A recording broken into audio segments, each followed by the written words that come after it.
Memiliki pekerjaan yang mapan dengan gaji yang tinggi, setiap orang pasti mendambakan hal ini, tidak terkecuali masyarakat di Indonesia.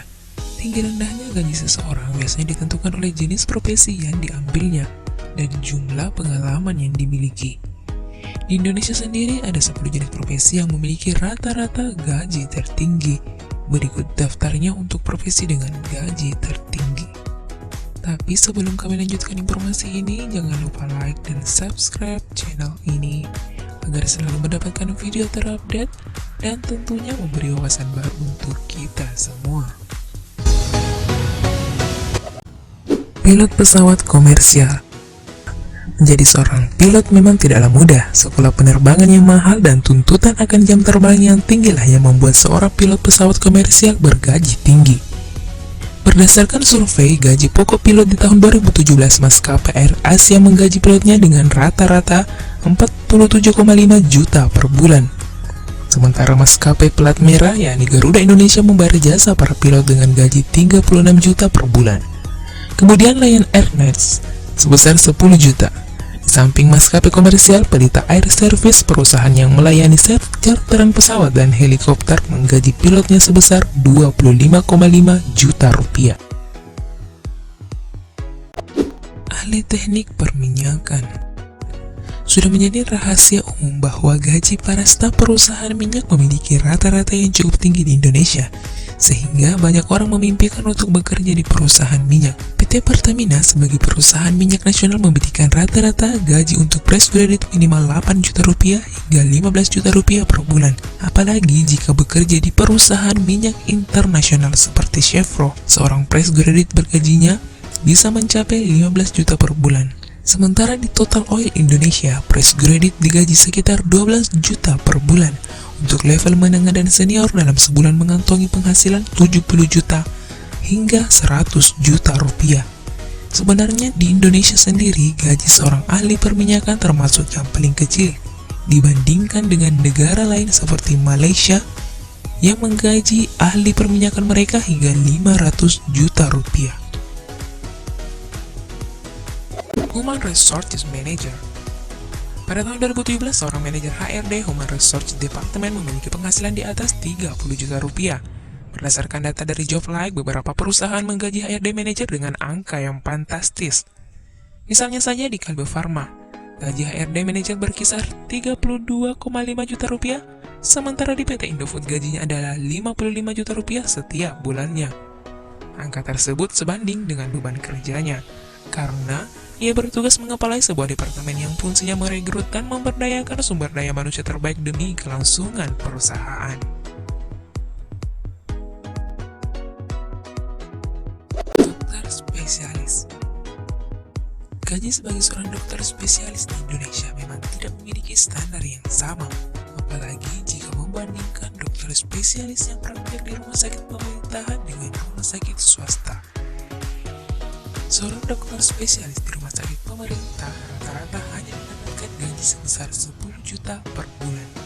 Dan ini sudah termasuk gaji pokok, insentif, dan jasa kunjungan pasien. Sedangkan gaji dokter umum per bulan hanya 4.800.000 rupiah.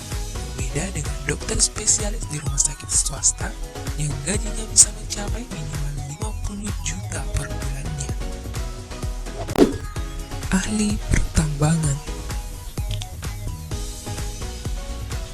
Hampir sama dengan para ahli perminyakan, profesi ahli pertambangan juga menjanjikan gaji selangit bagi para pegawainya. Risiko serta tingkat kesulitan saat bekerja membuat ahli geologi digaji tinggi. Fresh graduate di industri ini bisa digaji 6 juta rupiah sampai 8 juta rupiah. Sementara untuk level menengah dan senior, gajinya bisa mencapai 30 juta rupiah per bulannya.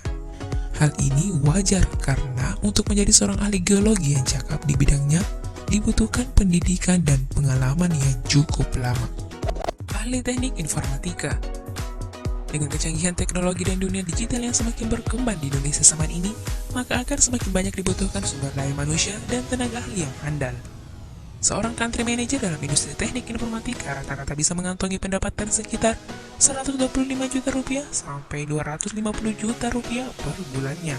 Sementara seorang software developer atau software engineer bisa mendapatkan gaji sebesar 15 juta rupiah sampai 35 juta rupiah per bulannya, dengan pengalaman kerja lebih dari 2 tahun tentunya. Sedangkan untuk pemula saja minimal bisa mengantongi gaji 5 juta rupiah sampai 7 juta rupiah sesuai tingkat kemampuan dan keahlian yang dimilikinya. Ahli konstruksi. Tenaga ahli konstruksi juga menjanjikan gaji yang tinggi, bidang infrastruktur yang semakin berkembang pesat dan membuktikan bahwa industri ini menjanjikan bagi lulusannya. Industri ini adalah lahan basah yang cukup menggiurkan karena seorang project manager akan diberi gaji minimal sebesar 30 juta rupiah hingga 70 juta rupiah setiap bulannya.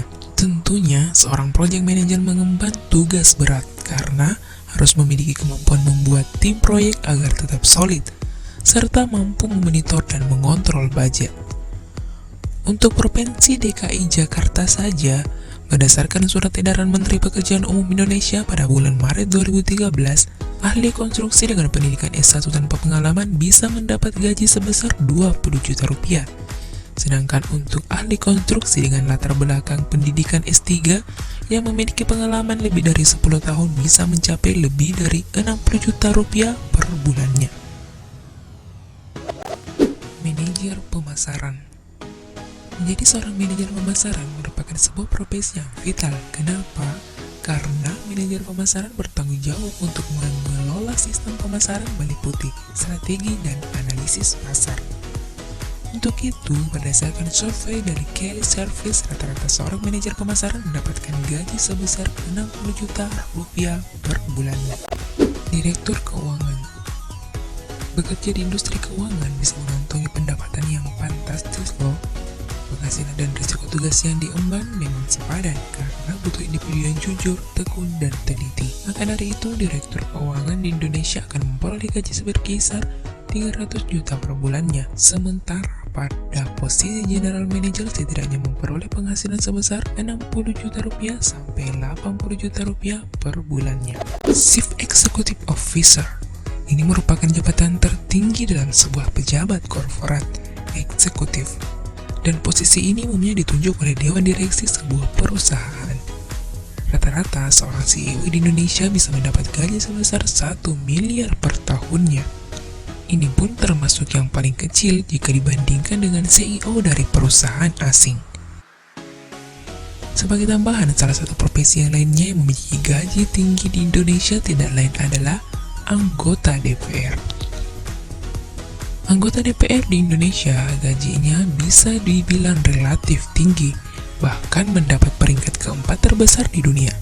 Seorang anggota DPR memiliki gaji pokok sebesar 15 juta rupiah yang kemudian masih ditambah berbagai macam tunjangan. Sehingga total gaji mereka bisa mencapai 46 juta rupiah per bulannya, atau 554 juta per tahunnya. Sebuah nilai yang sangat fantastis untuk orang-orang yang hanya duduk mewakili suara rakyat Indonesia.